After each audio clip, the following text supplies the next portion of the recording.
Voilà, merci de répondre à nouveau très présents, nombreux, à notre deuxième grand rendez-vous, les deuxième plénière consacrée aux engagements individuels et collectifs. Alors comme vous, j'ai arpenté le centre de congrès toute la journée, mais ça bruit de partout, il y a une effervescence exceptionnelle, on a l'impression d'une ruche. D'ailleurs, on pourrait très bien rebaptiser Cities to Be en Cities to Be. Alors, je sais qu'ils... Merci Laurent Géraud. Voilà. Alors, je sais qu'ils ont eux aussi arpenté, ils sont allés d'atelier en atelier pour faire moisson, des bonnes idées, puis des impressions. On va leur demander leurs premières impressions à l'issue de la première journée. J'appelle les deux présidents de Novabuild et Alliance HQ-GBC, Laurent Rosset et Philippe Vandemal. Et on en profite pour souhaiter la bienvenue à ceux qui nous rejoignent peut-être. Voilà, hein. Voilà, on va rester ici, au centre, voilà. Alors, première impression à l'issue de cette première journée. Laurent. Une très bonne impression. J'avoue que effectivement l'offre était excellente. J'ai vraiment senti des échanges très riches. C'est vrai que quand on a écrit le cahier des charges à Novabuild et à Alliance HQE pour ce congrès, on s'était dit il faut qu'on arrive à rassembler les professionnels qui s'engagent, non pas parce que c'est réglementaire ou c'est obligatoire, mais vraiment dans une démarche, je dirais, librement consentie, volontaire. Et j'ose dire même heureuse, hein, comme Erwan Devez nous disait ce matin, presque ludique. Et là, je dois dire qu'en arpentant dans les différents ateliers, avec les ondes que j'ai ressenties, je vois vraiment qu'on est dans l'état d'esprit de Novabuild. C'est-à-dire, les maîtres mots chez Novabuild, c'est mutualisation, partage, et puis des leaders inspirants qui éclairent les autres. Et donc là, j'ai glané quelques éléments sur les différents ateliers. Je pense par exemple à ce que j'ai entendu la présentation de Sylvain Grisot avec l'atelier Vraiment, cette histoire d'intensifier l'existant. Là, il y avait vraiment des choses très intéressantes sur cette tour qui est réhabilitée que les gens s'approprient. On a aussi entendu des éléments extrêmement intéressants sur la gestion des îlots de chaleur. Je pense au travail avec Lignes, Suez, Elan, sur cette idée de créer des espaces urbains extérieurs, jouant sur la vaporisation, sur l'évaporation et l'ombre. Et aussi peut-être ce que nous expliquait In Situ, une agence qui travaillait sur l'ensoleillement heureux, c'est-à-dire comment la densification, c'est pas quelque chose de stressant, parce qu'on gère ça en s'inspirant des fleurs qui captent le soleil, et on dispose sur la parcelle en étant relativement dense, mais avec tout le monde ayant du soleil.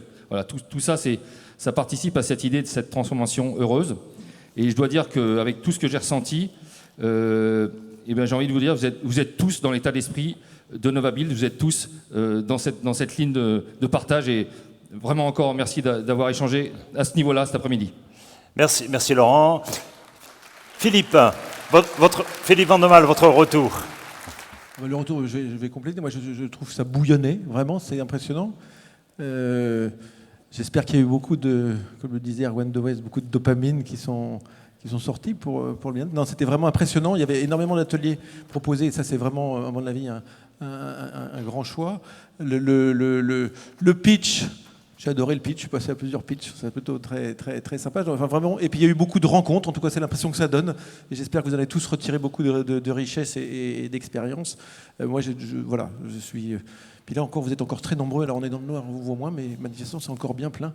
Et ça, c'est assez extraordinaire. Donc voilà ce que j'ai retenu. Alors là, on va sur une autre table ronde. Juste dire 2 mots, parce que vous êtes tous des Novabuildiens, je sais pas comment dire. Mais effectivement, là, on va passer sur l'engagement. Il y a effectivement une table ronde très sympa qui va arriver. Et effectivement, c'est sur l'engagement volontaire. Et alors nous, à HQE, c'est un peu là aussi l'ADN, hein, puisque c'est là-dessus qu'a été créé dès le début l'engagement de la profession sur la qualité de l'environnement. C'était ça, HQE, c'était ça au début. Mais aussi sur la qualité de vie et sur la performance énergétique. Donc c'est toute cette démarche-là qui est forte. Donc vraiment l'engagement volontaire, c'est ce qu'on est. Est-ce que vraiment vous nous traduisez aujourd'hui, votre présence, c'est vraiment ça.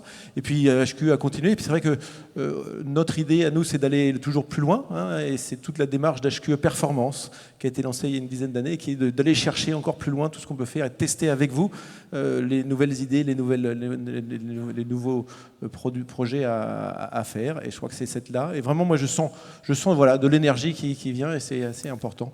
Voilà ce que je voulais dire. Et puis, on va pouvoir laisser les vraies personnes parler. Attention, on vous voit, vous avez la banane, le sourire. Merci, merci, messieurs. Et en les applaudissant, au-delà d'applaudir les deux présidents, en même temps, vous applaudissez l'ensemble des équipes, parce que vraiment, l'organisation, on n'imagine pas toutes les coulisses, effectivement, de cette ruche, et l'organisation vraiment impeccable. Donc, en même temps, vous avez applaudi l'ensemble des équipes qui travaillent depuis très, très longtemps. Alors, justement, c'est un temps consacré à l'action. Il en a déjà été question lors de notre premier rendez-vous ce matin, et je reviens sur les propos de notre neuroconsultant qui a dit, voilà, ce qui mine, c'est quand on a des idées, quand on ne peut pas les mettre en œuvre. L'important, justement, pour faire fleurir d'autres synapses, d'autres neurones dans notre cerveau, c'est de passer à l'action. Eh bien voilà, je vous propose justement, on va consacrer ce temps au passage à l'action, et on va commencer tout de suite par aller à la rencontre de professionnels comme vous, de la construction, de l'immobilier, qui interviennent aussi dans les collectivités, et qui ont un jour, et depuis quelque temps pour certains, depuis très longtemps, décidé de passer le pas dans le développement durable, dans le développement vert, et ils vont nous apporter leur témoignage. Donc en toute simplicité, en toute humilité, c'est nous qui sommes allés les chercher. C'est pas eux qui ont dit « Ah, je veux témoigner ». Non, non, non, on est allés les chercher. On dit « Vous ne viendriez pas témoigner ?» Ah bon, et ils le font avec beaucoup de simplicité. Et en plus, on leur a demandé à chacun, ils sont 8, hein, vous allez en découvrir 8, on leur a demandé à chacun de venir avec un objet, symbole de leur engagement.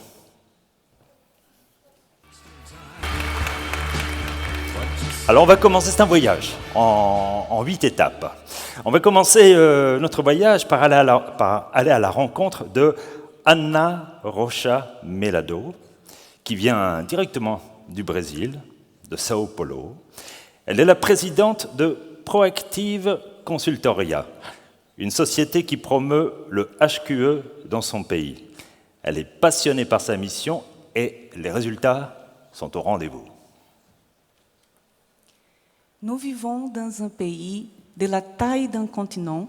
On a de différentes conditions sociales et climatiques. C'est pour cette raison que je me suis posé la question: qu'est-ce que je pourrais vous importer comme un objet qui puisse représenter les défis de la mise en œuvre de la démarche HQE au Brésil? J'ai choisi la calculette. Cette calculatrice, parce qu'au Brésil, on se pose toujours la question du coût et du surcoût d'un bâtiment durable. Je peux vous assurer que dans 100% des cas, dans les réunions d'affaires, après avoir expliqué les bénéfices et les pas à pas de la démarche HQE, la première question qu'on me pose, c'est combien ça va coûter? Quels sont les coûts additionnels? Et aujourd'hui, je suis vraiment ravie de partager avec vous les résultats des indicateurs de réussite qui démontrent qu'on peut faire une construction durable sans augmenter les coûts. Parce que les possibles surcoûts, ils conduisent à la réduction de la consommation et donc à la diminution des coûts.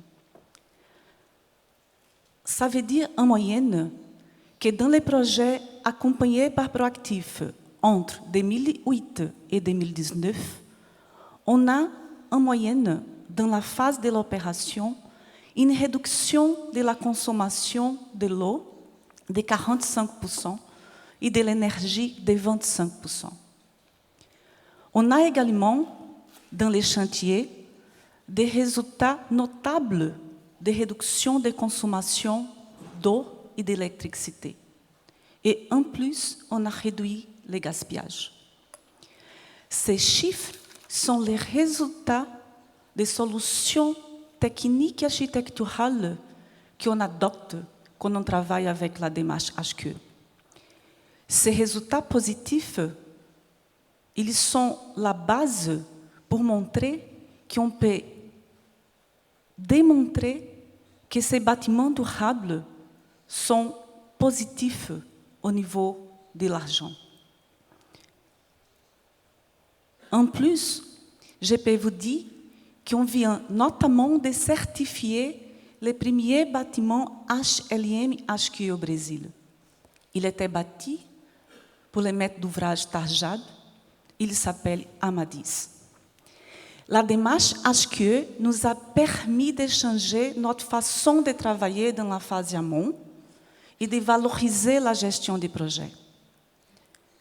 Ces transformations qu'on a vécues et qu'on vit aujourd'hui, elles me donnent la force de persister et de continuer à travailler parce que je sais que nous sommes sur la bonne voie. Et pour finir, je voudrais mettre en valeur l'importance que l'éducation doit jouer pour transformer l'avenir et pour transformer notre futur. Merci beaucoup. Merci Ana Rocha Melado.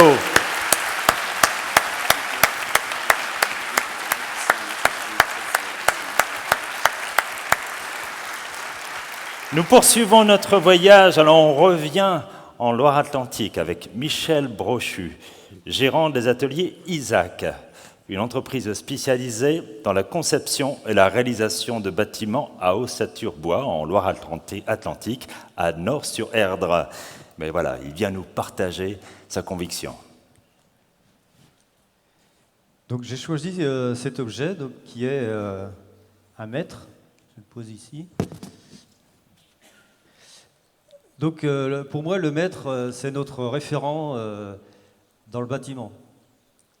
C'est un outil qui permet la coopération et c'est un outil aussi qui nous permet de se comprendre, puisqu'on est tous d'accord sur l'unité de mesure. Pas de discussion là-dessus. Donc on se comprend, on parle le même langage. Voilà donc pourquoi j'ai choisi ce mètre. Lors de la création de notre entreprise, donc en 2000, une entreprise de construction bois, nous avions souhaité en faire un projet humain en y intégrant donc l'éco-construction avec toutes les techniques qui assurent le bien-être durable des habitants, mais également des salariés. Je suis convaincu que la valeur humaine est la valeur essentielle dans la construction. Trop souvent, elle est négligée au profit de la technique, des matériaux, des délais de construction. Cette négligence engendre souvent de la colère, du mépris, de l'humiliation, voire de la violence sur les chantiers. Et ça contribue au stress, à la démotivation, aux arrêts de travail, aux accidents du travail, aux maladies, voire au burn-out. C'est un phénomène enfermant où ça devient du chacun pour soi, où on n'hésite pas à saboter le travail des autres pour ne pas être pris en défaut. Aujourd'hui, on nous demande de construire de plus en plus technique. On nous demande de construire de plus en plus performant, avec des techniques de plus en plus complexes. Mais dans tout ça, que devient l'humain ? Va-t-on continuer avec une hiérarchie descendante où l'on a des sachants et des esclaves, où l'on a la devise « diviser pour mieux régner », où l'on écrase l'autre?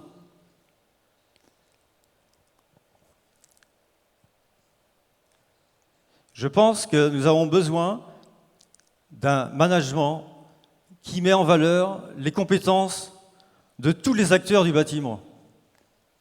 Un management de bienveillance, un management qui accompagne, qui donne envie de s'investir, qui donne envie de mettre du cœur à l'ouvrage.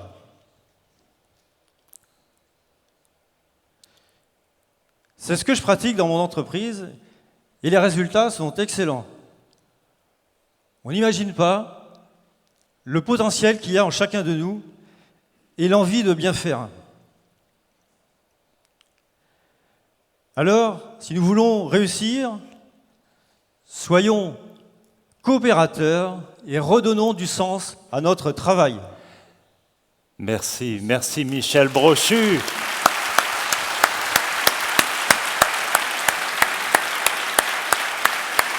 Merci pour toute l'humanité que vous nous apportez ici, dont vous témoignez. Le voyage suivant, voilà la rencontre de deux jeunes, Mathieu Boucherie et Cécile Boulard-Timsit. Alors, tous les deux sont, vous allez reconnaître, sont élèves à l'école des arts et métiers, ils en ont l'uniforme à Angers. Ils sont dans la filière infrastructure. Mathieu est originaire d'Angers, Cécile a tout un parcours, mais récemment, elle vient de Nantes. Ils posent leur jeune regard sur notre cité. Nous nous tenons aujourd'hui devant vous en tant que jeunes adultes, riverains des bords de Maine et futurs ingénieurs des arts et métiers spécialisés en infrastructure pour vous parler d'un sujet qui nous choque profondément par sa banalisation. Ce sujet, c'est la pollution de nos cours d'eau. Chaque jour, ces milieux sont attaqués par les humains, agressés par la pollution, par l'agriculture intensive, souillés par nos déchets, souillés par la pollution urbaine, mais le pire reste défiguré par nos déchets. Combien d'entre nous peuvent prétendre ne jamais avoir eu à changer de lieu de pique-nique à cause de déchets de plastique flottant entre deux eaux, mais encore de mégots de cigarettes, de bouteilles de verre, de cadavres de bière laissés en ces lieux, en hiver, quand la rivière sort de son lit. Ce sont de véritables guirlandes de déchets que l'on retrouve coincés dans les arbres et les haies qui bordent nos promenades. Ces déchets, que l'on ramène devant vous aujourd'hui, en sont la preuve. Ils ont été ramassés hier, le long des quais de la Savate, au cœur même d'Angers, sur les bords de Maine. Malgré de nombreuses campagnes contre le plastique et en faveur du recyclage, nous pouvons noter un détachement certain de la population avec son environnement. En tant qu'élève en infrastructure, notre engagement vis-à-vis de l'espace urbain n'est plus à démontrer. Notre formation nous force à nous poser plusieurs questions. La première est comment renouer cet engagement. La seconde est comment arriver à convaincre les gens à marcher 100 mètres de plus pour atteindre les bacs de recyclage. Nous ne sommes pas pessimistes. Nous pensons que l'on peut changer les choses si nous nous mobilisons et que nous agissons.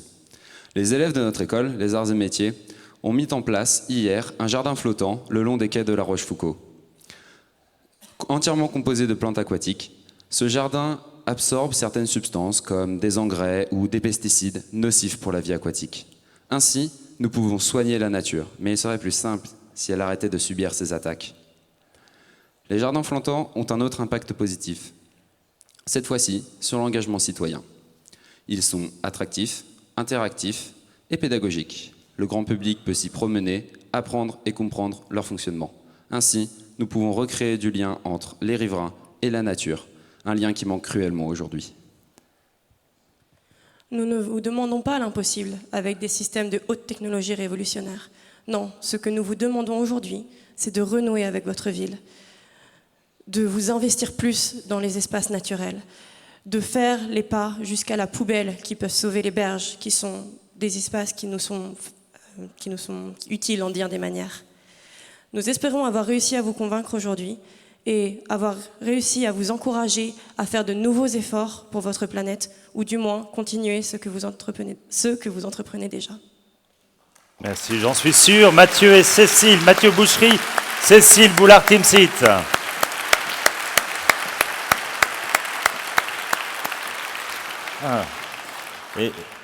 Et vous laissez vos poubelles sur scène? Oh, mince, alors.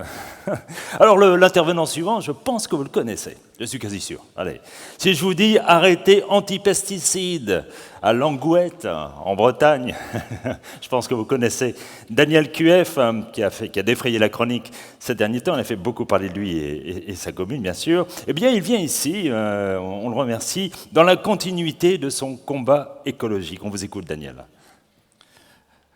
Merci. Notre petite commune est engagée depuis 20 ans dans la transition écologique et nous avons un principe, c'est que la politique, c'est d'avoir le choix entre plusieurs solutions, mais encore faut-il que ces solutions existent vraiment. Donc nous avons été à l'affût toujours de ces solutions en sachant bien que c'est bien le projet politique qui commande et que nous allons chercher les techniques, les méthodes, les dynamiques citoyennes pour y arriver. Et là, très récemment, nous avons une volonté depuis très longtemps, c'est de produire nous-mêmes notre propre énergie. Nous y arrivons puisque nous produisons aujourd'hui 100% de notre électricité pour les besoins communaux et l'éclairage public, mais nous n'avions pas l'autorisation de travailler sur la production d'énergie électrique pour nos habitants. Et depuis l'évolution législative, nous avons l'autorisation donc de produire de l'énergie pour les habitants. Et je vous ai amené ici un tracker, qui n'est pas tout à fait celui qui sera installé, mais dans la commune au mois d'octobre prochain, et qui est la première brique d'une brique beaucoup plus importante qui consistera à produire de l'énergie qui sera vendue donc aux habitants. Donc c'est une énergie locale, produite localement et consommée localement. C'est très important pour nous parce que c'est bien entendu une façon de lutter contre une énergie trop décentralisée. Et c'est une façon aujourd'hui aussi pour nos concitoyens de maîtriser leur énergie via très souvent le compteur Linky qui va permettre de leur demander d'essayer de consommer l'énergie dont ils ont besoin au moment où elle est produite. Donc ce projet, si vous voulez, ne pose aucun problème technique, même si nous avons beaucoup travaillé avec la société OKWin dans le cadre du dispositif régional SMILE, mais nous avons beaucoup plus de paperasse et de projets de difficultés administratives. Donc je vous confirme que ce projet a bien lieu à Langouette, mais aussi en France, pays de la paperasse. Merci. Merci Daniel QF, maire de Langouette.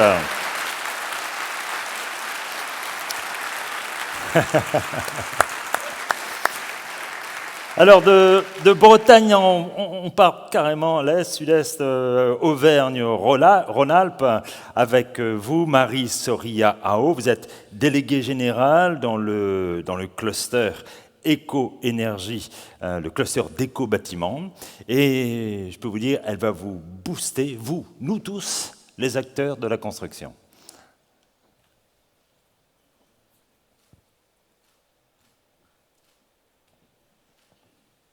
Je ne suis pas très manuelle, mais je vais y arriver. Moi, ce qui me motive, c'est de me dire que je peux faire bouger les lignes, que je peux faire bouger les choses.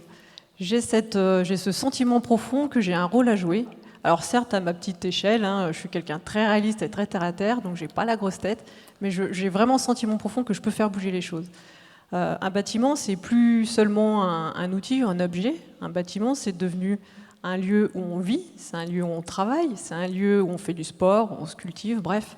C'est devenu un véritable lieu de brassage où les usages sont devenus multiples et complexes. Un bâtiment, il est fait par et pour l'humain. L'humain avec un grand H. Et moi, c'est vraiment cette notion-là qui m'anime, c'est de dire, il faut dépasser la technique pure, il faut arriver à mixer les différents points de vue, à agréger les différentes compétences et surtout à mutualiser nos expériences. Parce qu'évidemment, l'objectif global de tout ça, c'est de pouvoir donner du sens au bâtiment. Un sens social, un sens sociétal, un sens environnemental et un sens économique.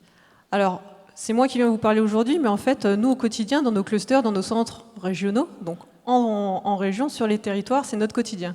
Notre quotidien est de rassembler, d'arriver à mettre les ensembles des acteurs de la construction autour de nous pour justement les booster, impulser une dynamique et arriver à faire des bâtiments les plus performants possibles. C'est pour ça que moi, je vous ai amené donc, ce petit jeu d'engrenage en bois, parce que j'ai trouvé que symboliquement, c'était assez intéressant de voir en fait que le cluster, donc c'est celui qui est plutôt en bas à gauche, il va propulser le besoin, il va impulser la dynamique et mettre en mouvement l'ensemble des autres acteurs de la chaîne de la construction. Alors le cluster, il n'est pas au centre de tout ça. Celui qui est au centre, c'est le donneur d'ordre, c'est le porteur de projet. Parce que nous, entre nous, on peut travailler, ça, il n'y a pas de souci, ça cogite là-haut. Le truc, c'est que s'il n'y a pas à un moment donné un donneur d'ordre, un porteur de projet qui dit « moi, je prends ma part de responsabilité et j'y vais », eh ben, ça ne fonctionne pas. Et ça, c'est parfois aussi une réalité. Parfois, moi, je tourne en rond.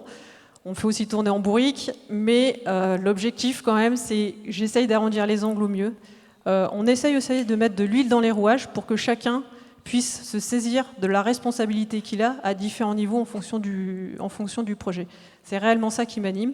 C'est de créer cet effet de mouvement, cet effet d'entraînement, puisque ça c'est une règle de base de la physique, une petite révision. Dès qu'on crée un mouvement, un entraînement, on crée de l'énergie.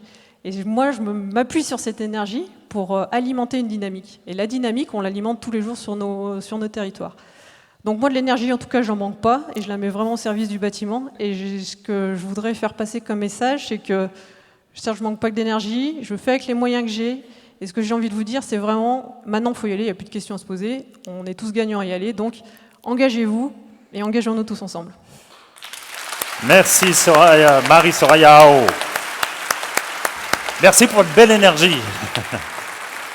Puis merci tous de nous apporter des objets aussi évocateurs, qui nous font aussi voyager et travailler l'imagination. Alors, je me demande effectivement quel est l'objet que vous nous avez apporté. Pierre-Alain Lévesque, vous êtes cofondateur de Low-Tech Lab et vous avez créé un projet, vous n'êtes pas le seul, vous êtes avec plusieurs créé le projet Nomades des mers, monté en 2016. Alors, ce sont des défricheurs, des curieux, des fouineurs, adaptent des technologies de la débrouille.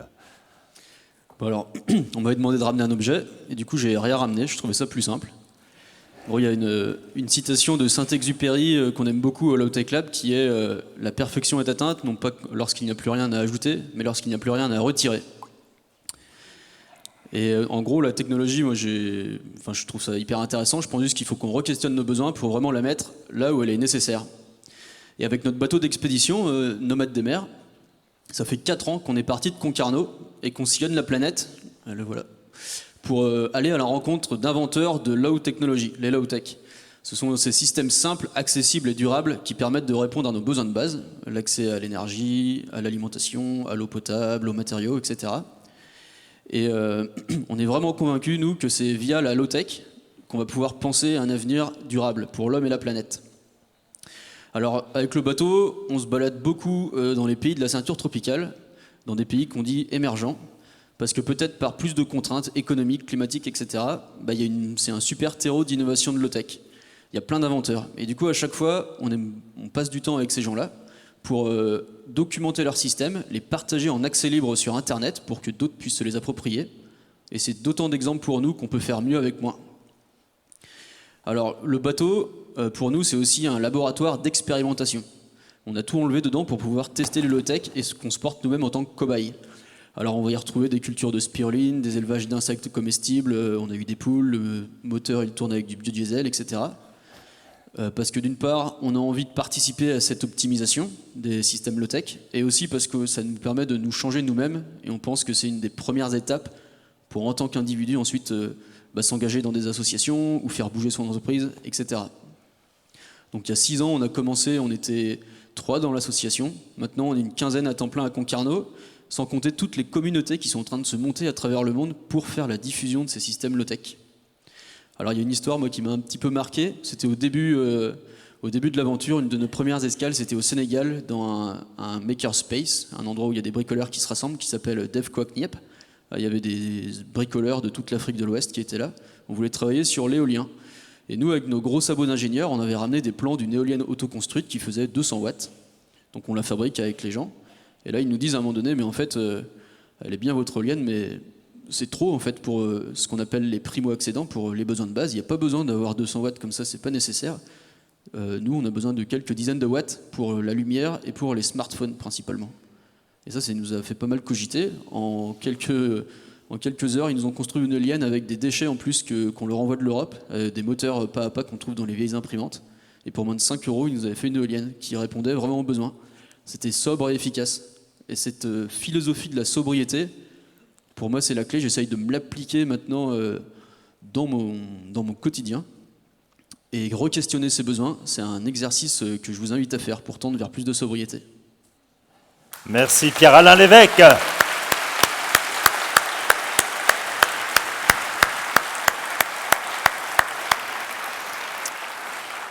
Michel Magnan va nous entraîner, lui, dans l'hémisphère sud. Alors, Michel Magnan est délégué régional Pays de Loire d'EDF. Il exerçait la même fonction pendant 4 ans dans une île de l'ouest de l'océan Indien que je lui laisse le soin de vous présenter.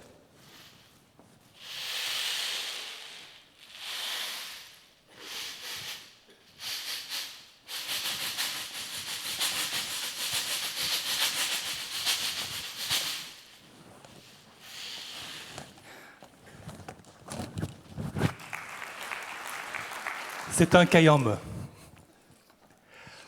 Un kayambe, c'est un instrument de musique traditionnel extrêmement low-tech de La Réunion, puisqu'en fait, je vais vous emmener à La Réunion. Et plus précisément, je vais vous emmener dans le cirque de Mafat. Certains d'entre vous connaissent, j'en suis sûr. Le cirque de Mafat, c'est un endroit très isolé, extrêmement protégé, inscrit au patrimoine mondial de l'humanité par l'UNESCO.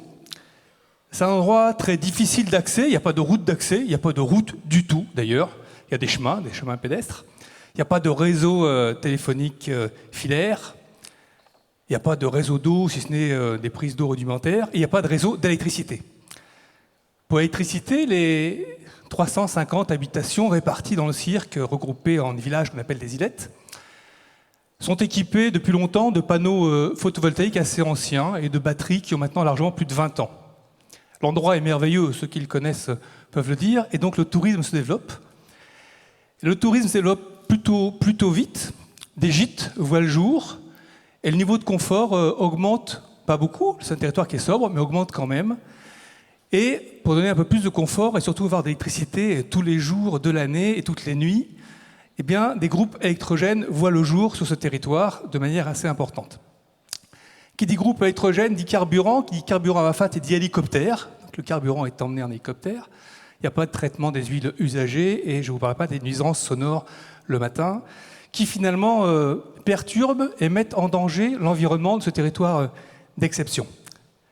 Alors avec les communes concernées, avec le syndicat d'électrification de Mafat, avec EDF bien sûr, et avec l'appui de l'ADEME, on a recherché des solutions qui pouvaient à la fois assurer le développement économique nécessaire de ce territoire et des gens qui vivent là-bas, même s'ils vivent en autarcie depuis très longtemps, et puis qui puissent aussi être respectueux de l'environnement.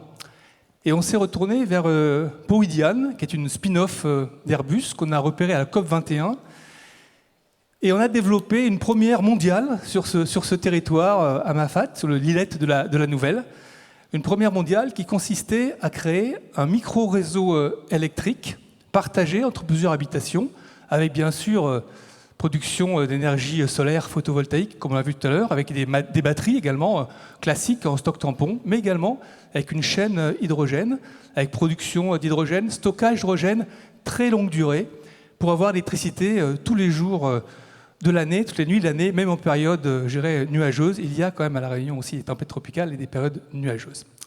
Alors, le but de cette expérimentation était de prouver la faisabilité d'une telle opération, technique déjà, de partager cette production d'électricité hydrogène, et puis surtout d'en assurer la robustesse, un territoire où il y aura de questions d'intervenir toutes les semaines.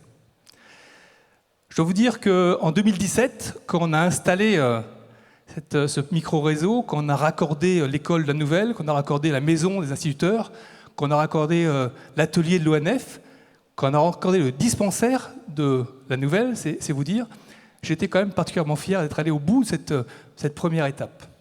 Fier et également surpris, finalement, un peu du contraste entre une technologie certes robuste, mais quand même assez technique, et puis la vie simple, dans le cirque de Mafat, au service finalement de l'environnement. Alors 2017, 2019, 2 ans se sont écoulés, et donc aujourd'hui on est au bilan de ce démonstrateur, de cette expérimentation, de cette première mondiale, et je dois dire que ça a largement accompli tous les services qu'on lui demandait, en termes de puissance, en termes de fonctionnalité, et surtout en termes de robustesse, il n'y a pas eu de panne. Une intervention par an de maintenance légère pour nettoyer les filtres, donc c'est une vraie réussite. C'est donc une solution qui convient parfaitement à des sites avec des caractéristiques précises, des sites isolés, où l'amener d'énergie est difficile, comme là en hélicoptère. Et cette expérimentation fait des petits déjà. Alors sur les îles, des terres australe et antarctique, où il y a des bases de vie de l'armée qui commencent à être équipées de ce type de site, plutôt que des groupes électrogènes ravitaillés par un bateau. Et également en Guyane, où il y a une commune isolée, complètement isolée, importante, avec plusieurs centaines d'habitations, qui là sont ravitaillées en fioul par des pirogues, qui là aussi mènent des études assez approfondies, assez avancées, pour s'équiper de ce genre de technologie. Donc c'est une vraie réussite. Voilà mon intervention, voilà mon témoignage. Je voudrais juste conclure en disant que j'ai parlé de La Réunion. J'aurais pu parler dans quelques semaines de projets extrêmement emblématiques aussi dans mon nouveau territoire, les Pays de la Loire, où il se passe de très belles choses. On a aussi des opérations de consommation collective qui voient le jour, de recharge intelligente de véhicules, de chaînes hydrogène qui peuvent se mettre en place aussi. Donc l'engagement de La Réunion il se poursuit dans les Pays de la Loire. Voilà, merci. Merci Michel Magnan.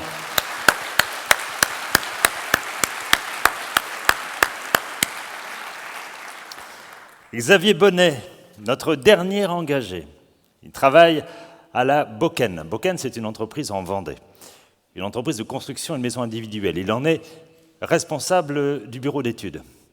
Et pour son entreprise, la construction durable, c'est un avantage réellement compétitif. J'ai apporté aujourd'hui un ballon de foot. Il symbolise pour moi le travail en équipe, celui qui nous permet d'aller plus loin malgré nos différences. Une des premières passes qui a été faite, et ça remonte à déjà plus de 10 ans. Pour se démarquer, on s'est inscrit dans la démarche d'un de nos confrères, un concurrent, Jocelyn Arceron, du groupe Satov, en adoptant la démarche HQE. Il a invité un jour de 2008 mon patron, Denis Pacro, à passer une journée dans ses bureaux et il l'a convaincu. Il nous a semblé important, nous aussi, de porter ce label NFHQE pour nos clients, mais aussi pour la planète. Être plusieurs à promouvoir un même label, c'est le valoriser et gagner chacun en crédibilité et aussi d'aller plus loin. On cherche en permanence à trouver le bon compromis entre performance environnementale, confort, qualité dans la maison, tout en maîtrisant les coûts de construction. C'est pourquoi on a opté pour un mode constructif par défaut de nos maisons qui permet de répondre à tous les principes de la réglementation thermique et du référentiel NFHQE. Ce qui fait que malgré des projets sur mesure, on est parfois au niveau des normes, mais dans bien des cas de figure bien au-delà. Ça a été possible grâce à d'autres membres de l'équipe, les bureaux d'études, les artisans bien entendu et les fournisseurs. Enfin, on a inscrit des beaux buts grâce à des élus locaux qui ont servi de facilitateurs.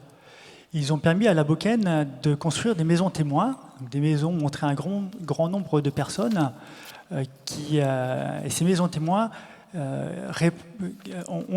avaient et ont encore des performances qui vont bien au-delà des règles en vigueur. Notamment, on a construit la première maison certifiée BEPOS F-Énergie en France, que l'on a inaugurée en 2013. De suivre le référentiel NFHQE, cela qui préfigurait et qui préfigure toujours les futures évolutions de la réglementation en France, cela nous permet de tester, d'anticiper et d'avoir une longueur d'avance. Et vous l'aurez compris, d'avoir une longueur d'avance nous donne un avantage compétitif certain. Merci Xavier Bonnet. Alors le fait que vous ayez un ballon et que vous parliez d'équipe, ça nous donne tous, je pense, envie de rappeler l'ensemble de l'équipe des engagés. Venez sur scène, revenez sur scène là, autour de Xavier. Anna Rocha, Michel Brochu, Mathieu Bouchery, Cécile Bouchard-Lipsit, Daniel QF, Marie Soria-Ao, Pierre-Henri Lévesque, Michel Magnan et Xavier Bonnet.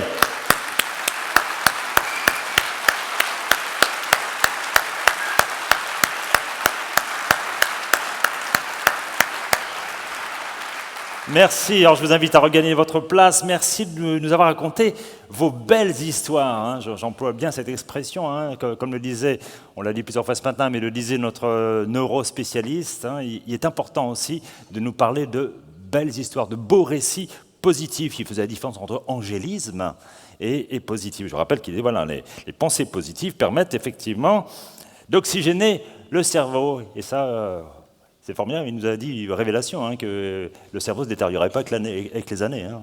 Voire même, au plus on vieillit, hein, au plus ça continue à phosphorer. Formidable, ça.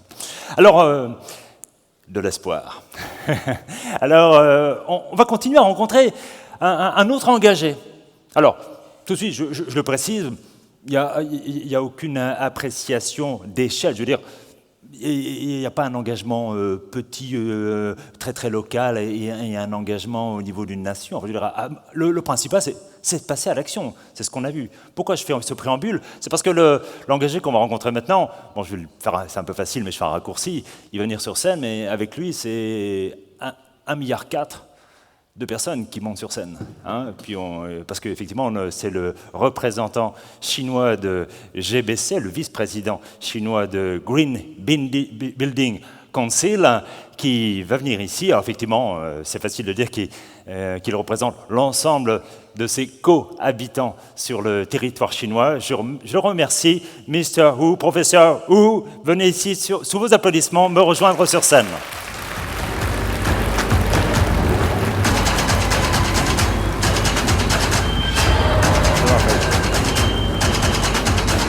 Thank you for taking part. J'espère que vous êtes équipés de casque, puisque la conversation va se faire en anglais, enfin pour votre part. Je vous remercie d'avoir fait le voyage. Je pense que vous venez de Shanghai, c'est ça? Shanghai. Voilà, Shanghai. Bien, merci avec toute la délégation chinoise.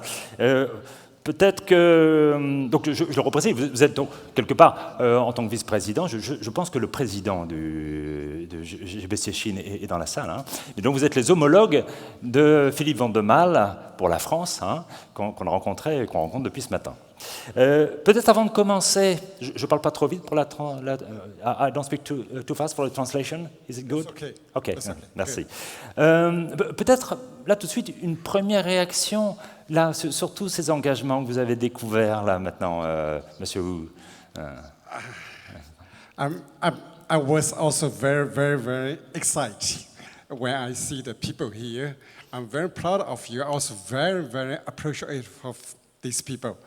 I also would like to tell them we have also these people in China do the small things in their own environment. I think really I'm very, very excited when I sit there, when I see the people listen the story of them.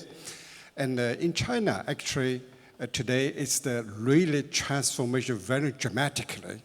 10 years ago, the most people in China only, we say, the speed-oriented development, only fast. And but today, a lot of people, especially young generation, do a lot of things like the people here, especially in China, in Shanghai.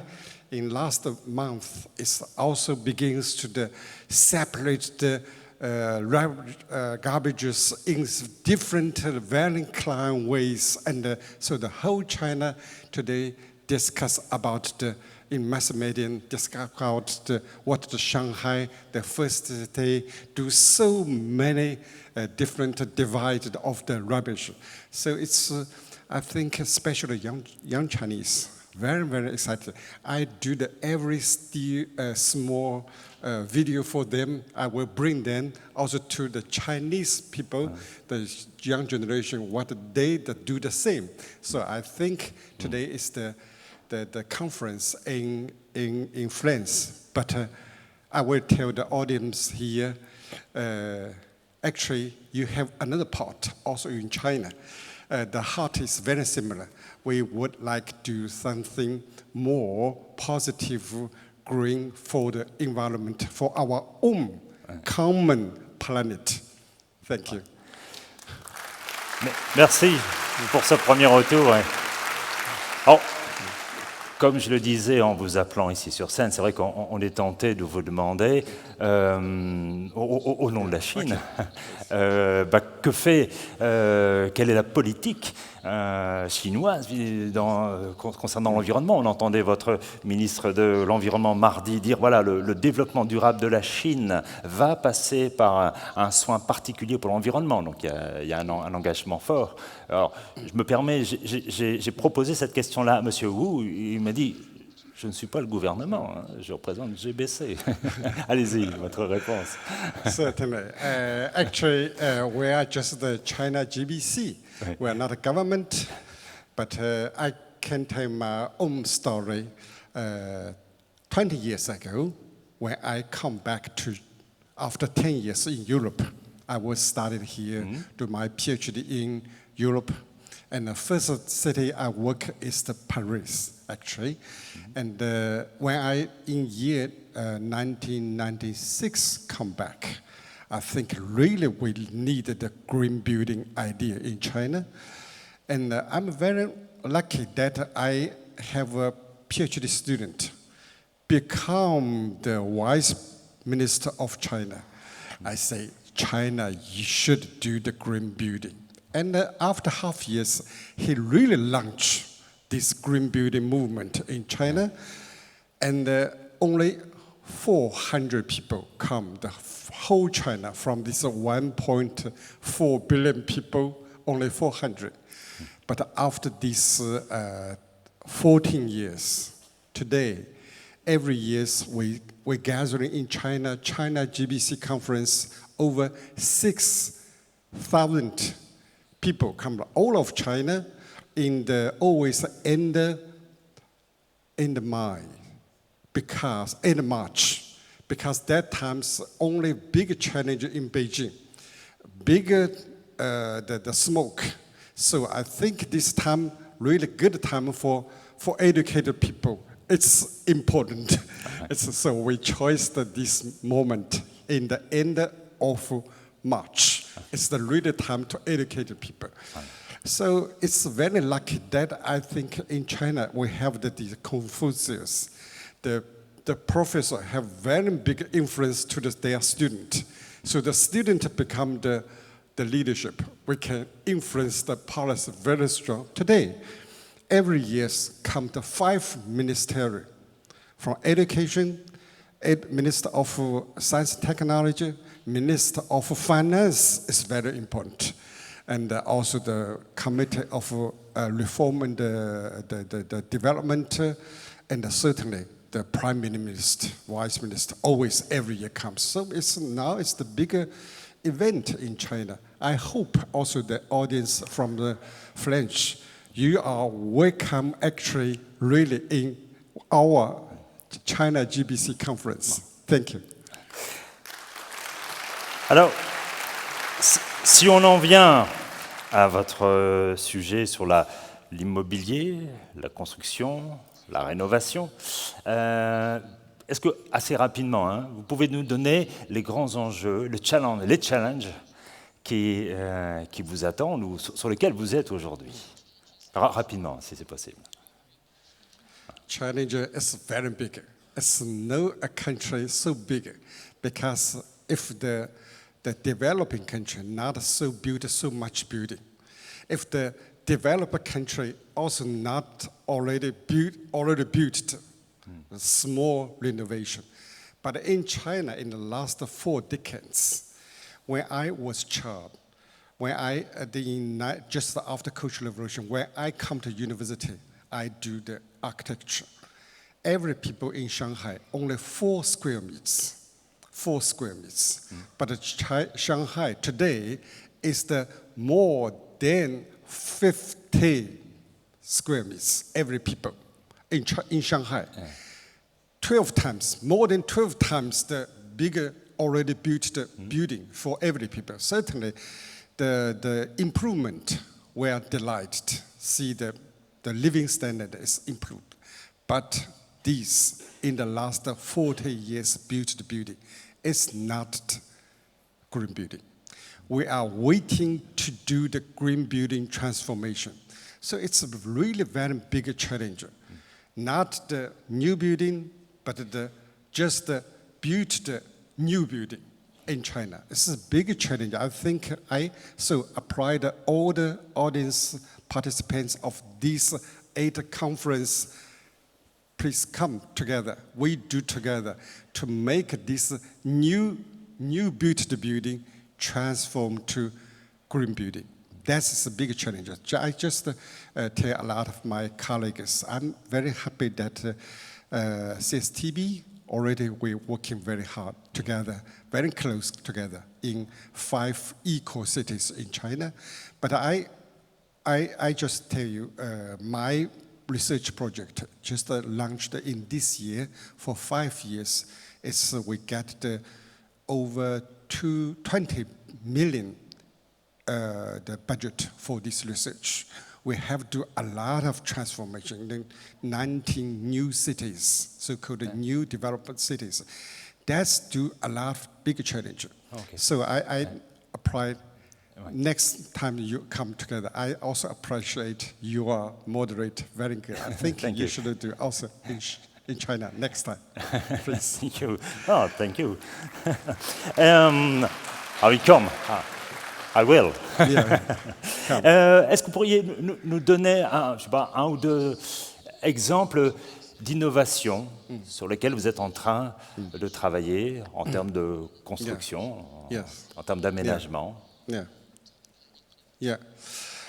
For example, the year 2010, when Shanghai hosted the World Expo, and the World Expo, we chose not like a new territory, we chose specially in the older Shanghai along the both sides of the river, Huangpu River. Here was the over 150 years industry, like here in Paris North Place. It's a lot of lost industry. We chose here as the new place, Expo Park. So in this moment, actually, we can do it, also demolish, like in the old Chinese cities. But now, with this time, we try to keep all the industry factory, transform to the pavilion for every country, every themes. So we totally transform 300,000 square industry buildings to demonstration what's the green city, green building for the older people, audience visitors. And during the time, half years, we host seven training program for mayors. The mayors from the 700 cities from the whole China. We showed them what's the green building from French, what's the green building from Germany, what's the green building from the other countries. So afterwards, I'm very happy that the mayors always call me, Professor Wu, we have also old building. We can do also beautiful green building. But afterward, in the past, they always think demolish, old industry demolish. So today it's the transform. Very, very good. I think we should do something to demonstration. That's possible. That can be more beautiful than so-called new building, the transformation old building to green building. That will be attractive, really attractive to do something. Thank you. And est-ce que, pour terminer, est-ce que vous pourriez revenir sur les partenariats que vous engagez avec la France, avec GBC France ou au niveau européen, j'imagine? Actually, the challenges are so big in China, and especially after 40 years development of the new buildings, new construction, new infrastructure. But in China we don't have this so many expertise in the whole China. We try to build the new generation, young kids, young students. We do a lot of training program for young generation. They are very, very excited like the people here. If I call the Chinese people come to do here, always 20 years younger than them. If the 8 people come. So for the professional, I we are very willing, also Professor Wang, our president here, we are willing to do with the French people together, with the European people together, do more demonstration project cities, buildings, residential, factory even. So we are totally open to the other professions. If you would like come, I would like to, my email address here. If you are welcome, I will do no any charge. Do free for the older people to transform you to the cities in China. That's how I would like to do. Thank you. Okay. So you are all welcome to the cities. I've noticed because you gave me your card. Yeah, so yeah, okay, I got good. it. I got it. Yes. Juste pour terminer, un souhait, un vœu personnel, voilà, sur. Which is the I now today I wish, because I think the green word, green city, in China we use another name, eco-civilization. We say the new civilization should come after industry civilization, the eco-civilization. Eco-civilization, whatever you rich or poor, whatever in Western or the East, whatever you educated in professor or just the young kids, the same we can do together. That's my wish. We can do more together with the European people for a more sustainable city and a more sustainable home, where common home. Thank you. That's my personal wish. Thank you, Mr. Wu. Thank you. Thank you. Merci. Merci beaucoup. I should come. Okay, Yeah. thank you. Merci. Okay. Merci beaucoup. I feel so comfortable. Yeah, Yes, yeah. thank you. Thank you. Une idée là, qui me vient là, depuis tout à l'heure, depuis ce matin d'ailleurs, quelque part, ça s'est accéléré là maintenant. On parle d'engagement, et vous avez dans les ateliers rencontré des gens engagés. Vous êtes vous-même engagés. Ce que je vous propose là, c'est pas un ordre, hein, c'est une invitation, parce que je pense que le moment est bien choisi. Et si vous formuliez pour vous un engagement, là maintenant. C'est-à-dire, on l'a compris depuis ce matin, hein, on ne met pas de côté l'atténuation, il faut continuer l'atténuation, ok, hein, il faut œuvrer sur ça, les émissions, etc.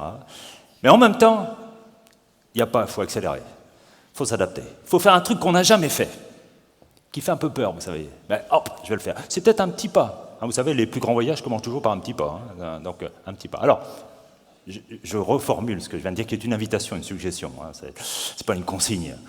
Et si là, vous profitiez du moment pour aller au fond de vous, hein, comme disait Marika Frenette, hein, en présencing, en allant au fond de vous, là, allez, je m'engage à quoi. Et en tant qu'animateur, je la boucle pendant 45 secondes. Là.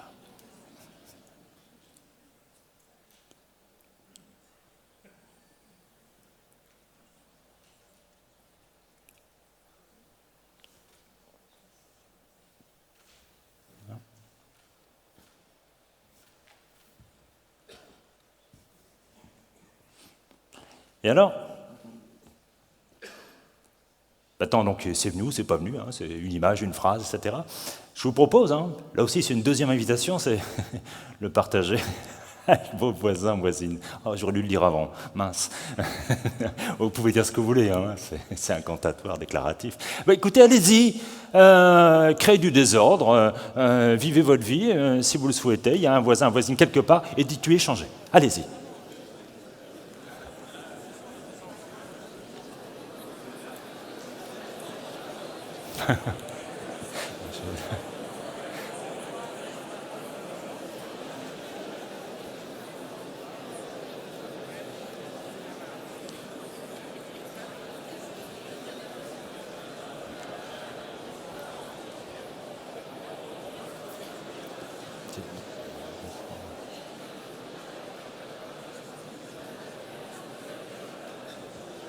Bon, ça y va, hein.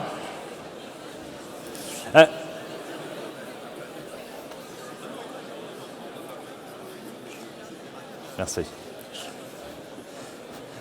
Maintenant, je ne vais plus savoir les arrêter. C'est fini. c'est parti.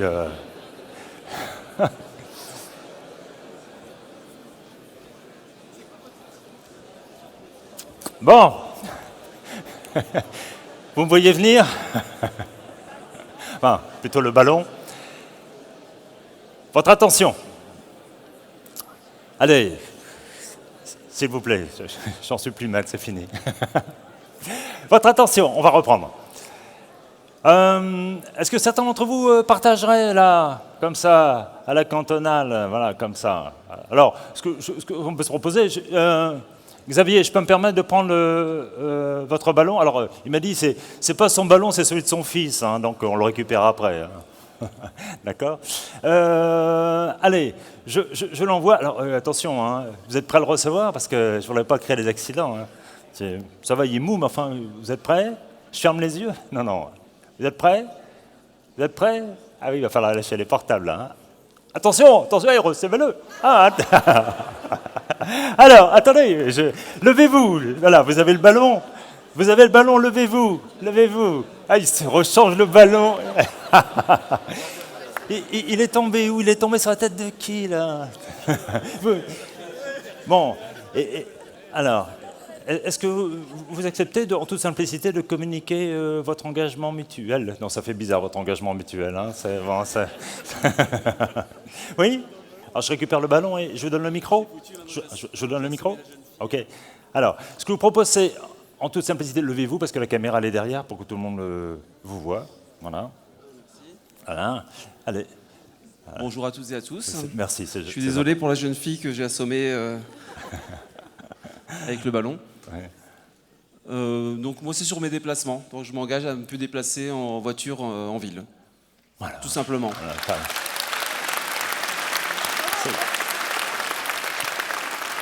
ici là, hop.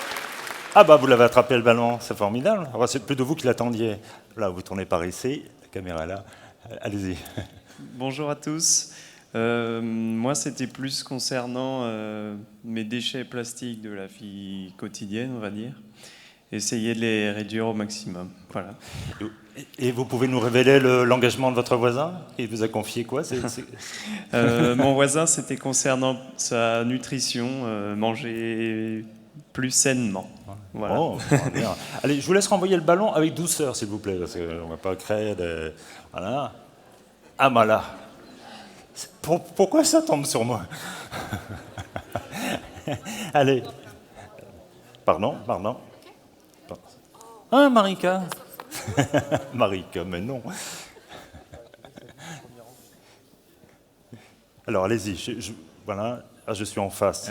Je m'engage à continuer et amplifier mon travail pour mobiliser les professionnels, les artisans du bâtiment.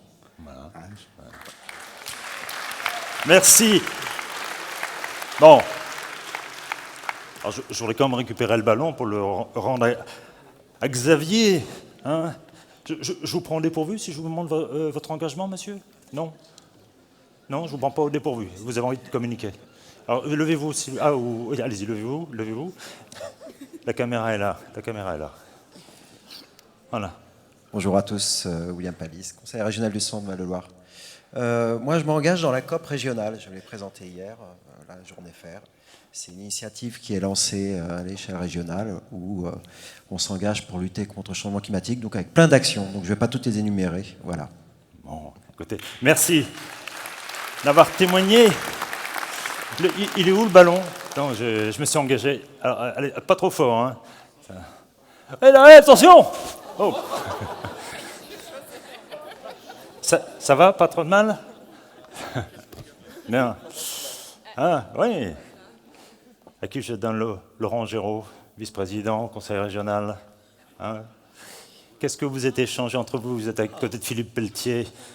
Monsieur plan bâtiment. Mettez-vous debout.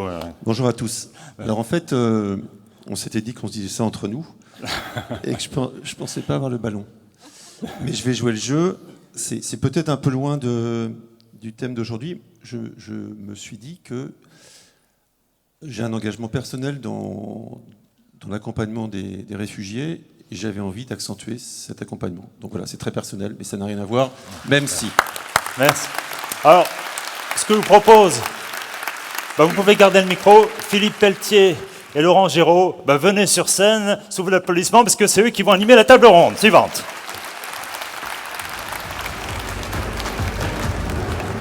Voilà.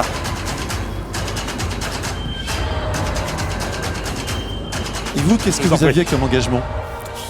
Alors, comme engagement, c'est sur... Ah pardon, je crois que vous aviez... C'est également sur les déplacements, de me dire, tiens, et si je faisais davantage... D'abord, si je faisais réparer mon vélo, et si je faisais davantage de déplacements en vélo, parce que je n'ai pas de voiture, donc c'est pas pratique, mais... voilà. Merci d'avoir joué le jeu. Alors, juste avant de venir sur nos sujets à la fois, donc je le rappelle, bien sûr, Philippe Pelletier est président du plan bâtiment durable. On dit le plan bâtiment, plan BAT, parfois dans la profession, on ce qu'on veut, voilà. Et Laurent Géraud, vous êtes vice-président en charge de l'environnement, la transition énergétique, la croissance verte et le logement. Donc, bien sûr, sur l'ensemble des régions et Pays de Loire. Juste avant d'aborder nos sujets, par rapport aux engagements que vous avez vus, là, tous ces témoignages, ainsi que le représentant de GBC Chine, première réaction, là, qu'est-ce qui vient tout de suite là? C'est d'abord l'humain, c'est-à-dire ce qui est fort dans les témoignages qui ont été donnés, c'est que ça redonne du sens à nos interventions qui sont peut-être parfois très techniques, et ça rejoint le thème de Cities to Be, remettre l'humain au cœur de ce qu'on fait, et les témoignages qui étaient très forts, à des niveaux très différents, sans jugement du tout, mais avec l'idée qu'on voit clairement qu'il y a un engagement total et qui donne du sens à leur quotidien, et finalement c'est ça aussi l'engagement politique à un autre degré. Merci. Philippe Pelletier. Alors moi je me suis dit à la fois que ce qu'on entendait là montrait que ça y est, la machine est en route, hein, on est en mouvement. Et puis, parce que j'essaye toujours de se demander ce qu'on peut faire de plus, je me disais qu'il manquait dans le dispositif quelque chose. C'est en somme tous les habitants pour lesquels on travaille. On pense que c'est ça qu'il faut faire, on pense que c'est bien pour eux, mais il faut qu'on trouve le moyen d'écouter davantage. Il faut qu'on trouve le moyen d'adapter davantage ce qu'on fait aux besoins d'une société qui est compliquée, qui est éclatée, qui est atomisée, dans laquelle il y a beaucoup de détresse. Et vous ne m'avez pas demandé quel était mon engagement, que j'ai échangé tout à l'heure avec Laurent. Je ne suis pas indiscret si je vous le demande. Oui, mais moi je vous le dis parce que c'est celui-là, c'est-à-dire je suis convaincu qu'il faut que tous, qui avons acquis autour de l'idée de bâtiment durable une expertise, avons formé une communauté d'hommes et de femmes autour de ce sujet. On essaye le plus souvent de prendre les problèmes à l'envers et de se demander quelle est la demande à laquelle on répond. De ne pas postuler que ce qu'on fait correspond bien à la demande.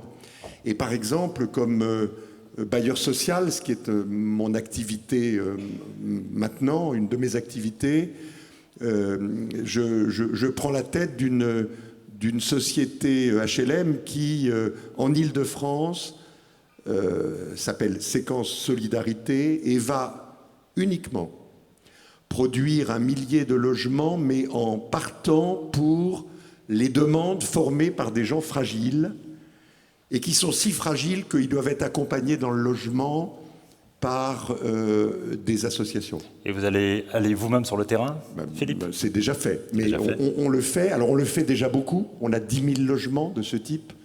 On va en produire 1 000 par an.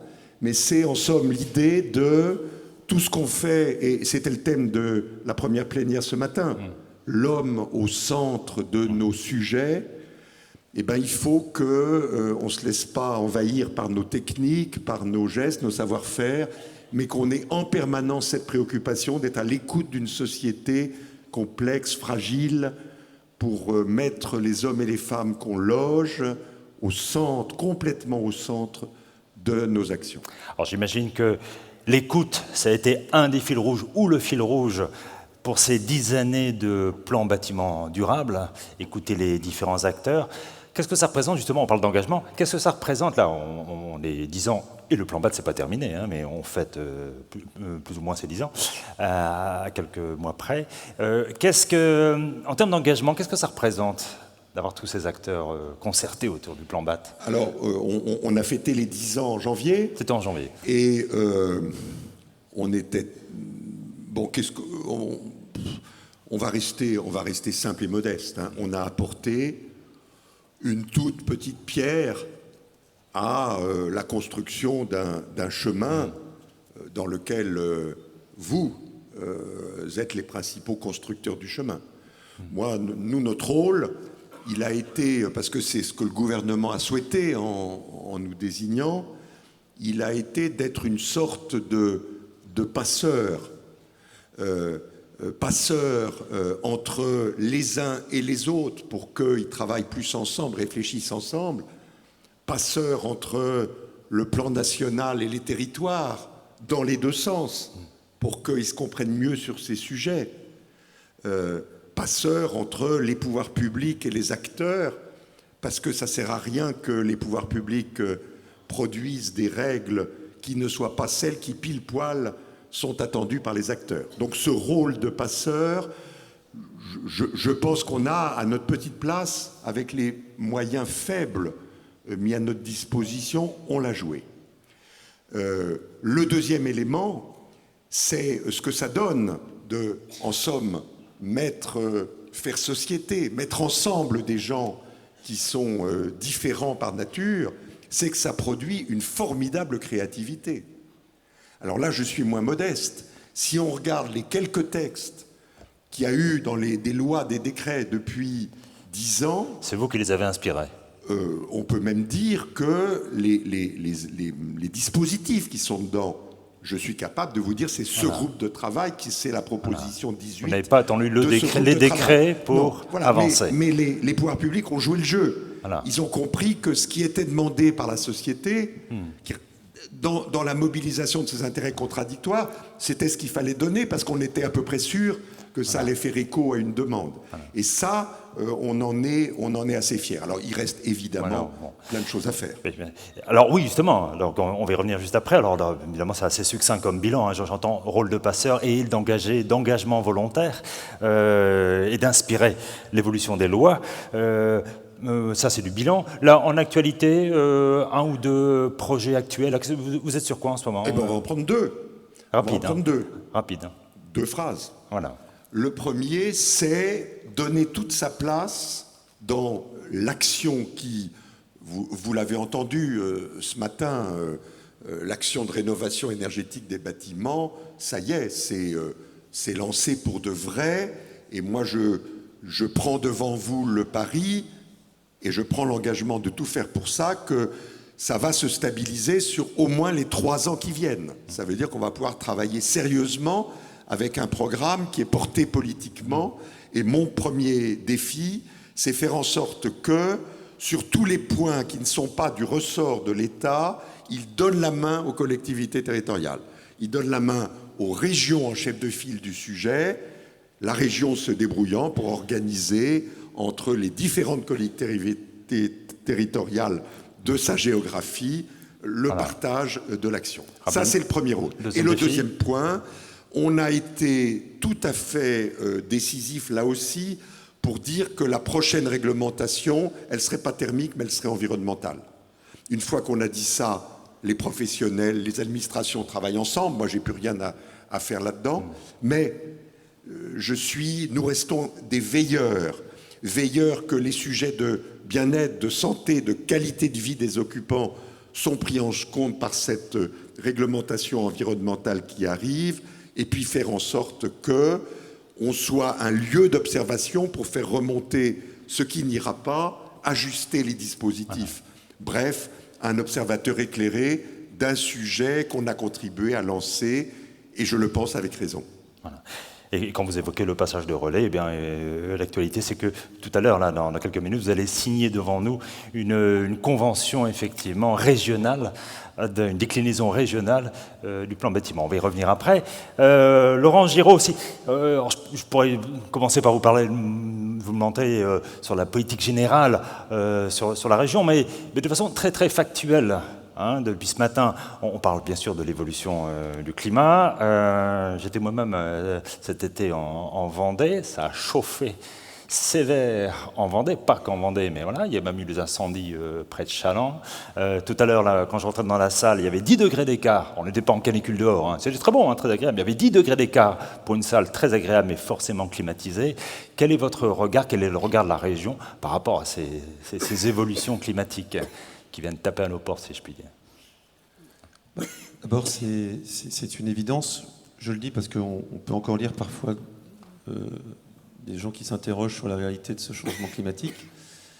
Nous, on est persuadés que ça nous responsabilise par rapport à l'ensemble de nos politiques publiques. Vous comprenez bien que la région, elle a une compétence en termes d'aménagement du territoire. Lorsqu'on attend 300 000 nouveaux Ligériens dans les 10 ans qui viennent, ça impose, y compris sur les questions de bâtiments, de savoir comment on va intégrer à la fois cette idée d'atténuation et d'adaptation au changement climatique. En matière de mobilité, puisque c'est une de nos compétences fortes, le transport, quels moyens on se donne de manière à passer soit vers la mobilité évidemment collective, mais aussi la mobilité durable. On a par exemple adopté une feuille de route où on a tout un schéma régional et interrégional avec, sur les sujets, la mobilité gaz, la mobilité électrique ou la mobilité hydrogène. Donc ça nous interroge dans nos politiques publiques au quotidien. Ça nous interroge sur l'enjeu de l'eau. Je crois qu'on a vécu pendant 30, 40, 50 ans à profusion sur tous les sujets. L'eau, par exemple, en Pays de la Loire, il faut savoir qu'on a seulement 11% de bonne qualité d'eau et qu'on a subi des pressions extrêmement fortes cet été, avec des vrais enjeux. On a des pôles d'excellence sur le végétal. Ils étaient là, je les salue d'ailleurs s'ils sont dans la salle. Ouais. Végépolis. Et toute la vallée de Tion avec une excellence en matière de semences. Il y a un impact très clair sur les semenciers, mais il y a un impact très clair aussi sur le monde agricole. Donc on se doit, dans tout l'ensemble de nos politiques publiques, par exemple le SRADET, qui est le schéma régional à moyen terme de la région Pays de la Loire ou Pays de Loire 2050, de faire en sorte qu'on la décline dans l'ensemble de nos politiques publiques. Alors si on en vient, là vous évoquez déjà un schéma directeur sur les 10 ans à venir. Si on va plus précisément sur la ville, comment vous l'imaginez, la ville de demain, la ville durable?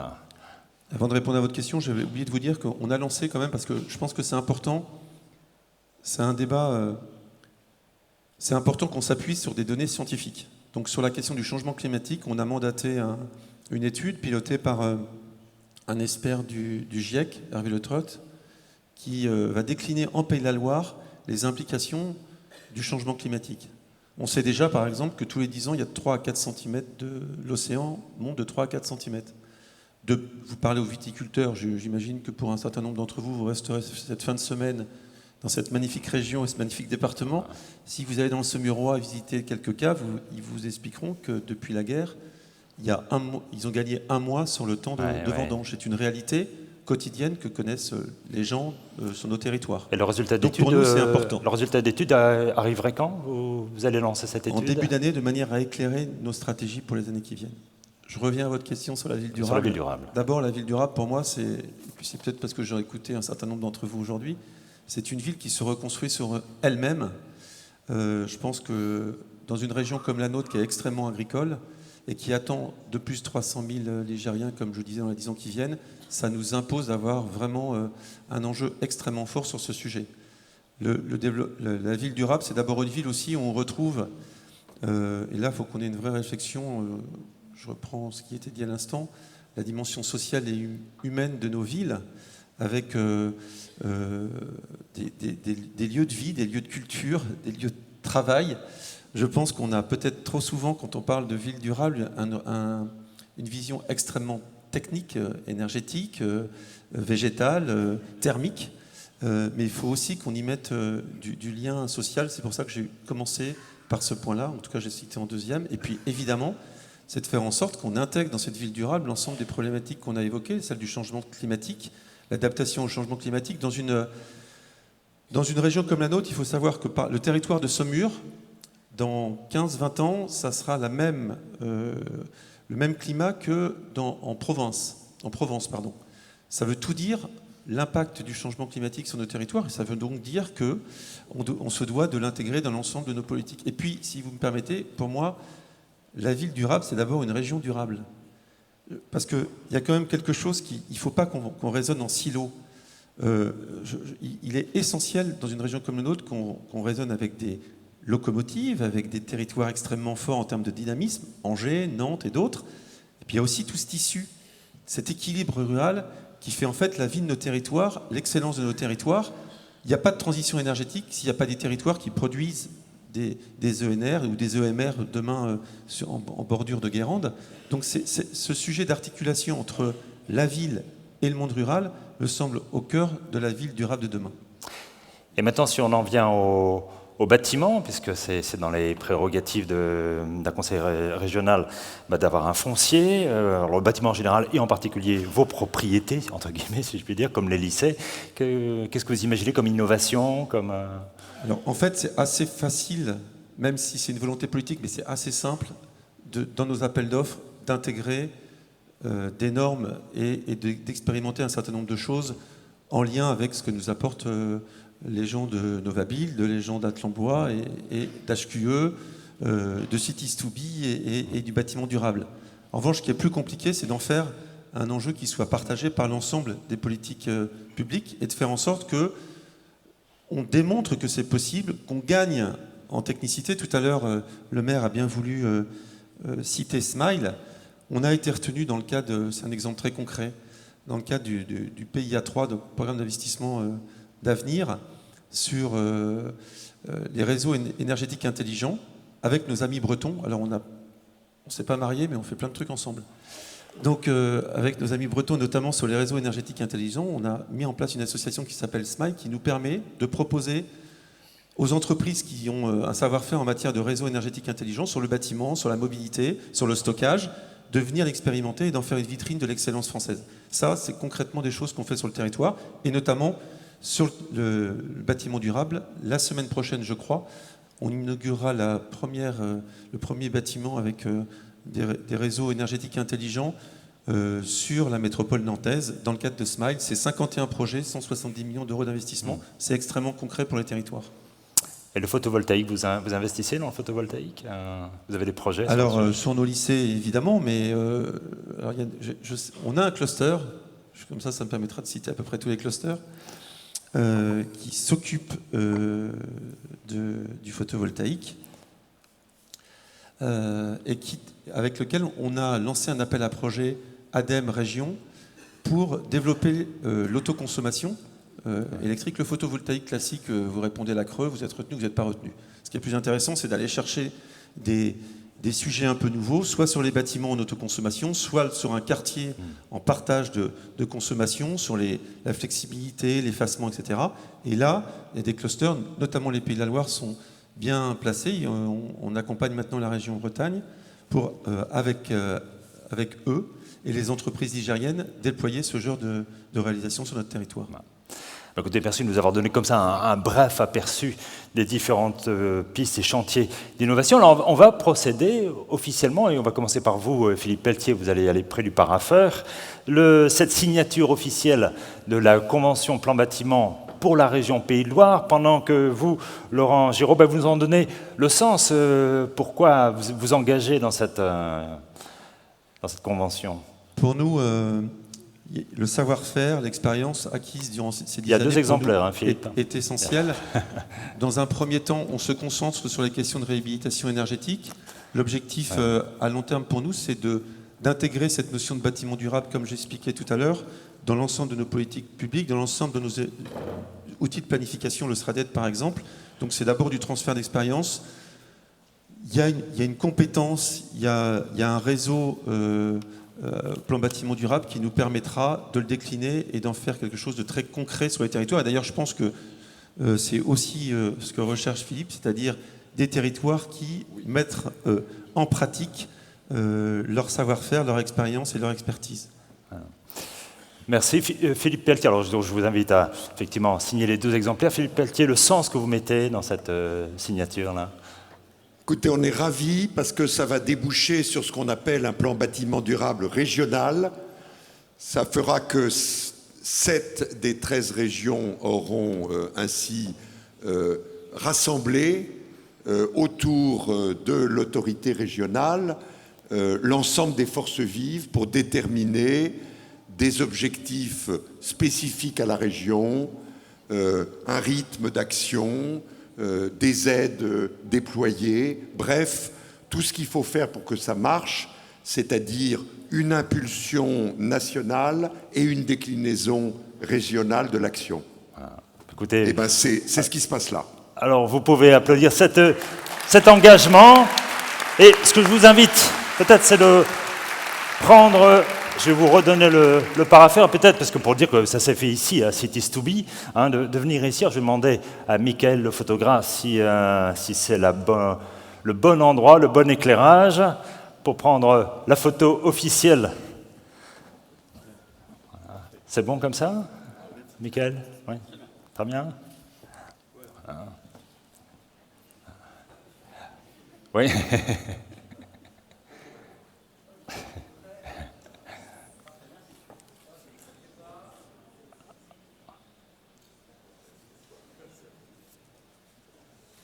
Voilà. Dans quelques minutes, sur les réseaux sociaux, demain dans la presse. Merci Laurent Géraud, merci Philippe Pelletier pour votre témoignage. On a reçu également vos engagements. Alors, donc on va se quitter. Ben non, on ne va pas se quitter, on reste ensemble. Hein. Et on reste ensemble même pour l'apéro. J'ai entendu parler de Saumur de Provence, je ne sais pas ce qu'on va nous servir. Et mais également pour une soirée gala. Enfin, je vais revenir sur les considérations logistiques, mais je dis on va se quitter, on va comment dire, mettre en suspension le moment qu'on est en train de vivre maintenant. Moi j'ai envie de vous proposer autre chose. Vous dites, hein, vous êtes partant ou pas. On est dans un lieu philharmonique. Et si on crée une œuvre tous ensemble? Là, une œuvre musicale.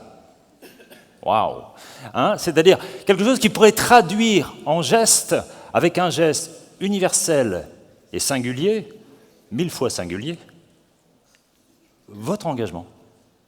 En clair, et si on faisait un clappement de main, un seul, avec 1000 mains? Un seul son. Waouh! On y va?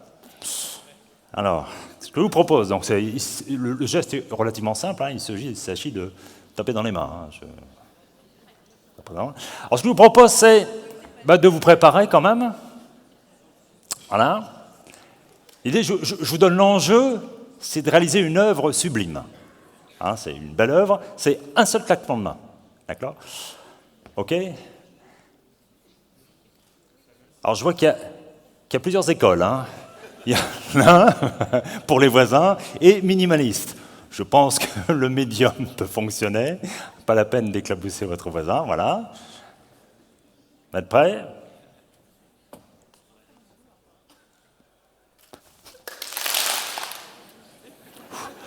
Soufflez, respirez. C'est bien, vous êtes auto-auditeur de votre œuvre. Mais on va y arriver. Voilà. Attention, préparez-vous.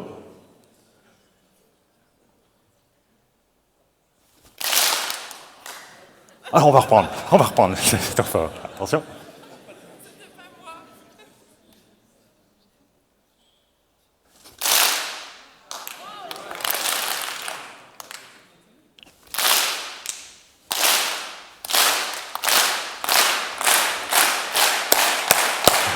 Wow, merci, formidable. Ah, c'est gai. Alors, quelques informations. Alors, demain, à 11h30, ici, on se retrouve en plénière sur la suite de notre saga, plénière saison 3, sur le volet mise en œuvre et financement. Je vous invite vivement à aller à 8h30, tous sur la terrasse, à 8h30, pour un Before Work avec Véronique Ponce, sophrologue, qui vous met en énergie doucement. Donc ça se passe sur la terrasse à 8h30, juste avant le premier atelier. Hein. Il y en a pour 20 minutes. Il y a un monde fou sur la terrasse demain matin. Alors, Christophe Béchu, monsieur le maire, nous invite tous au cocktail au musée Jean Lurçat. On pourra d'ailleurs voir les œuvres de Jean Lurçat. C'est à 19h30. Et ensuite, pour vous tous qui avez un pass 2 jours, il y a une soirée de gala qui vous est offerte. Eh bien écoutez, bonne soirée à tous, bons ateliers demain et on se retrouve en plénière.